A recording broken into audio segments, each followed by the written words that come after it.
What's up guys? So I really didn't know how I was gonna do this video because it was unplanned, but it was an opportunity. And it's something ideally I would have preferred to show you guys later, but why not now? So Sunday I normally plan my videos for the next day. Well, today is Monday. However, because I was at the Toronto Indy all weekend, I thought, let me show you guys what I learned at the Honda Indy and panning car photography, because this was so much fun.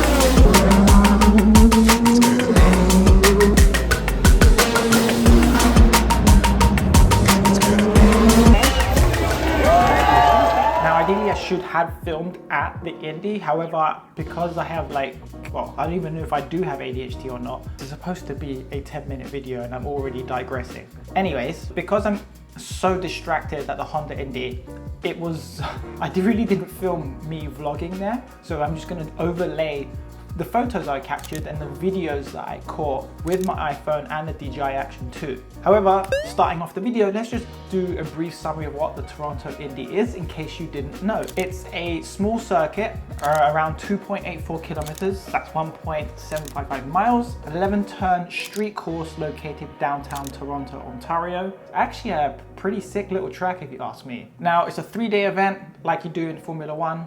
However, it's not just like one series. They had multiple series here. So you had USF 2000, USF Pro 2000, you had the Radicals, NASCAR was there, and then you had the Indy as well.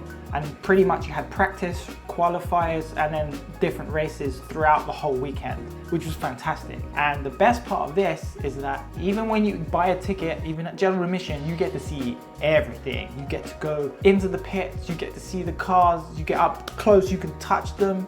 It's incredible. So definitely check out the Toronto Indy. It's in mid-July. Obviously, we're gonna have to wait till next year now. I went to the Fan Friday after work.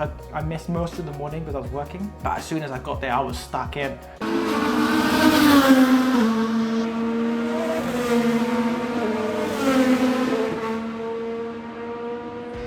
Literally had my camera here and I was like, I just want to shoot cars. I want to see what I can capture. Because originally when I do panning car shots, it's normally in the street and these cars are, well, they're going at street speed, which isn't that fast. Toronto Indy is something different. They're super fast, these cars. So panning these ones was a little bit of a challenge. Now, the best thing is if you are into cars, and if there are some of you who love cars as much as I do, and you want to go to the Toronto Indy, general admission will be enough. And it's actually reasonably priced. I think I remember seeing them around, I don't know, they waived around 70 bucks for 1 day, maybe 100, 200, 3 day.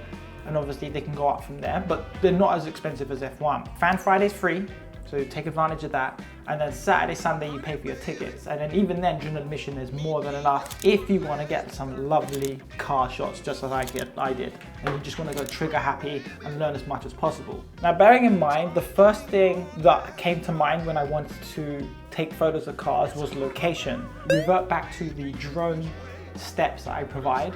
It's almost similar with the circuit. You want to find the location. Where do you want to shoot? So obviously panning cars, you want to either be more elevated or find a clear spot. However, if not, there are places around the track where you can find a clear enough spot. My lens here is an 18 to 135. I was probably shooting between 35 all the way to 135. It does depend on what part of the track I was at and what I wanted to capture with the cars. I have a map somewhere and I'm going to overlay it on screen now if I can find it. Here we go. Now looking at the map, if we look at turn 3, that is a great spot to pan cars. Towards the end of that, obviously there's a grandstand there, but around turns 3 and 4 are great places to take photos. I actually caught a crash at turn 3 that was unexpected. I viewed that through the lens of my camera. I wish I had a higher shutter speed because I wasn't planning for this, but as I had the camera here, had the button down, I literally witnessed the crash as I was panning. Really cool. Make sure you move about, don't just stick to one spot. So at turn 4, you can point either towards 3 or up towards 5, and you can get like the front and the back of the cars. More so if you walk up between 4 and 5.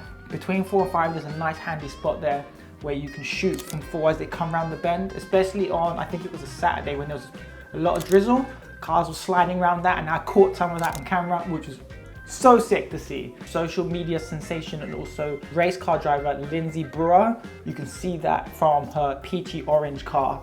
That was pretty easy to spot, so I was capturing that all the time. You don't have access past 5 all the way to turn 9. Very strange why they do that. Like, that would have been most of that track, there's no audience. So I don't know why Honda Indy decided that, but hopefully next year, cross fingers, we can have more general admission or grandstand seats there. Turns 9 and 10, also pretty cool. Some nice panning shots between there. And then you can set up nicely post and shoot as they come head on from turn 9. You can crank up a higher shutter speed for that. Turn 11, where the grandstand is, you need to be in the grandstands to do better panning shots, but I avoid the straights. Obviously, if you're gonna pan on the straights, it's gonna be super challenging because by the time the car's gone, then you've got nothing. My advice is if you wanna go car shooting at a racetrack, stick to the bends, wait for the cars to slow down. So if there's a safety car, that's probably a really good time to capture them. And make sure you go for the bends where they're slowing down. I probably said that already. And keep walking, put a good pair of shoes on.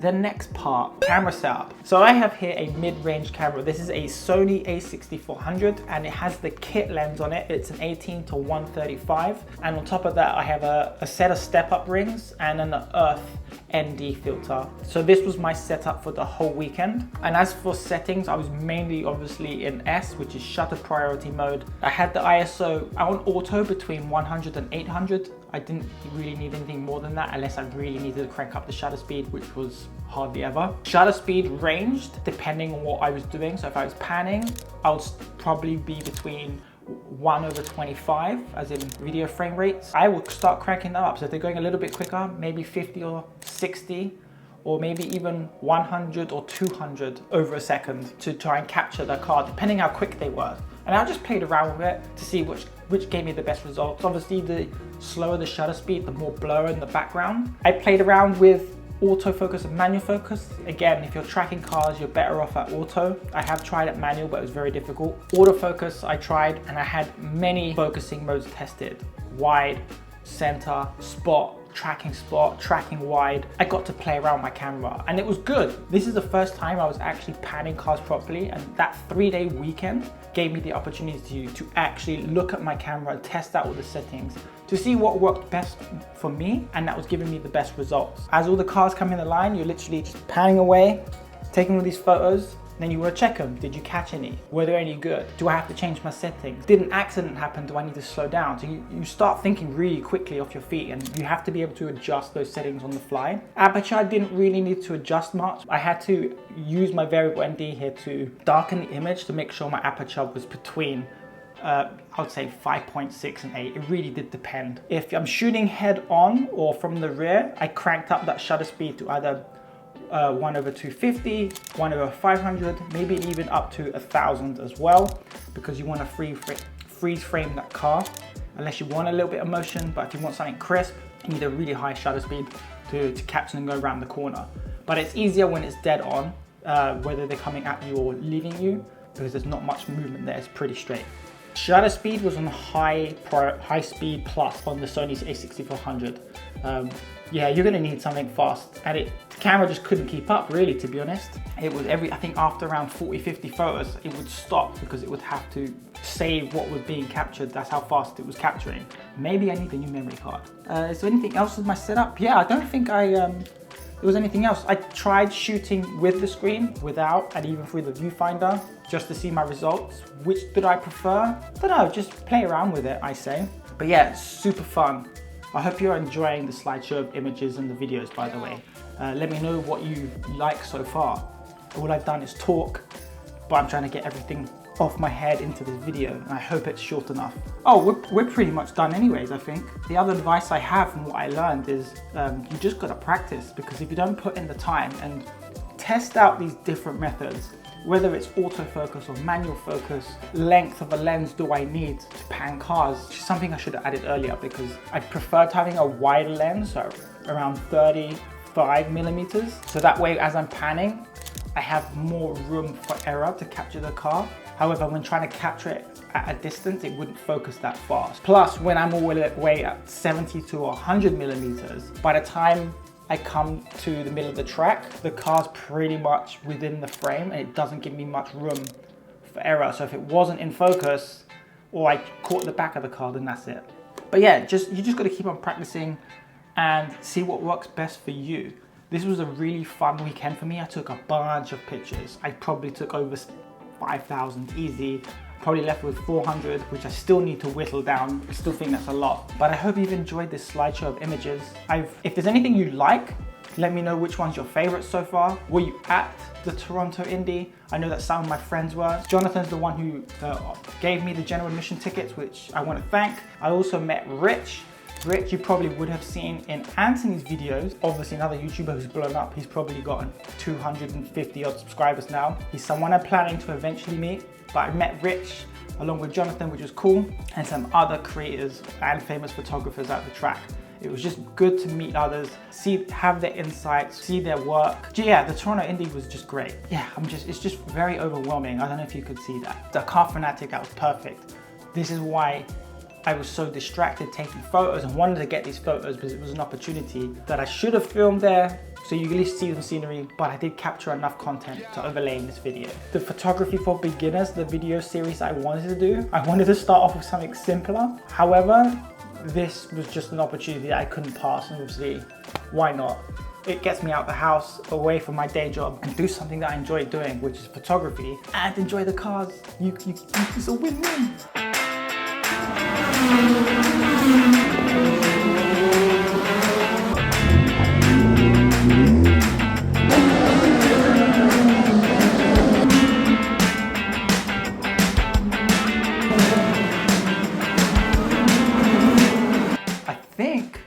That is it. I mean, if there's anything that I've missed or something that you want to know on how I captured these shots or what particular settings I use, just let me know in the comment section down below. And even then, you can head over to my Instagram account and follow me there, because I will be posting the photos there eventually. I just have a few to go through. So that concludes the end of this video. If you enjoyed it and you found it informative, remember to give it a like. Subscribe for more drones, photography, and everything in between.